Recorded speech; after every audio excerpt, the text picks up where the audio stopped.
BC రిజర్వేషన్ల పెంపు కోసం ఆత్మ బలిదానం చేసిన సాయి ఈశ్వరాచారికి హన్మకొండలో బీఆర్ఎస్ నివాళులు అర్పించింది. బీఆర్ఎస్ కార్యాలయం నుంచి అమరవీరుల స్తూపం వరకు నల్ల జెండాలతో బైక్ ర్యాలీ నిర్వహించింది. ఇటు అమరవీరుల స్తూపం దగ్గర కొవ్వొత్తులు వెలిగించి సాయి ఈశ్వరాచారికి నివాళులు అర్పించారు. అయితే సీఎం రేవంత్ రెడ్డి దిష్టిబొమ్మ దహనం చేశారు. సీఎం డౌన్ డౌన్ అంటూ నినాదాలు కూడా చేశారు. శాసన మండలి డిప్యూటీ చైర్మన్ బండ ప్రకాష్ ముదిరాజ్, ప్రభుత్వం మాజీ చీఫ్ విప్ దాస్యం వినయ్ భాస్కర్ ఆధ్వర్యంలో కార్యక్రమం నిర్వహించారు. అయితే బీసీలకు 42% రిజర్వేషన్లు కల్పిస్తామని కాంగ్రెస్ మోసం చేయడంతో మనస్తాపానికి గురైన యువకుడు సాయి ఈశ్వరాచారి ఒంటిపై పెట్రోల్ పోసుకొని నిప్పంటించుకున్నాడు.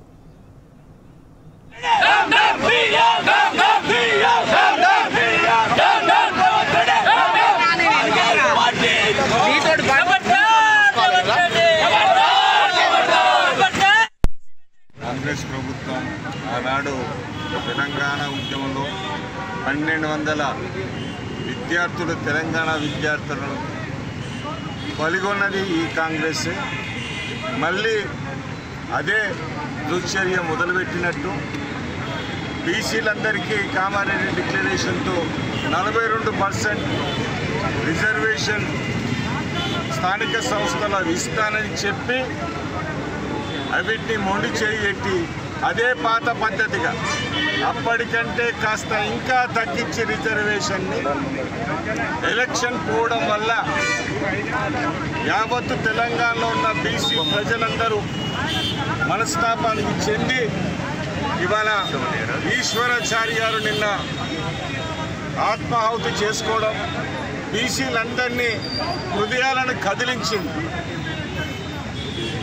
కాంగ్రెస్ నాయకులకు మరోసారి ఖబర్దార్ చెప్తున్నాం, మీరు చేసే దుశ్చర్యల వల్ల తెలంగాణ ప్రాణాలు పోతున్నాయి. ఇక్కడ ఎన్నికల సమయంలో కాంగ్రెస్ ప్రభుత్వం గద్దెనెక్కాలని చెప్పి అనేక వర్గాలకు హామీలు ఇచ్చినటువంటి సందర్భంలో కామారెడ్డి డిక్లరేషన్ పేరిట బీసీ వర్గాలకు కూడా మరి 42% స్థానిక సంస్థ ఎన్నికలతో పాటు సర్పంచ్ ఎన్నికలలో 42% రిజర్వేషన్తో పాటు మరి బడ్జెట్లో కూడా 2 లక్షల కోట్ల నిధులు కేటాయిస్తామని చెప్పి ఇదే విధంగా అన్ని రంగాలలో 42% కాంట్రాక్టర్లు కానీ ఉద్యోగాలలో కానీ ఉపాధిలో కానీ ఇస్తా అన్నటువంటి హామీని ఆశ చూపి గద్దెనెక్కినటువంటి కాంగ్రెస్ ప్రభుత్వం మరి ఈరోజు చూసినట్టయితే స్థానిక సంస్థలు 42% కాదు కదా, దాన్ని 17% కుదించి ఈరోజు బీసీ వర్గాలలో ఆందోళన చెందడం జరిగింది.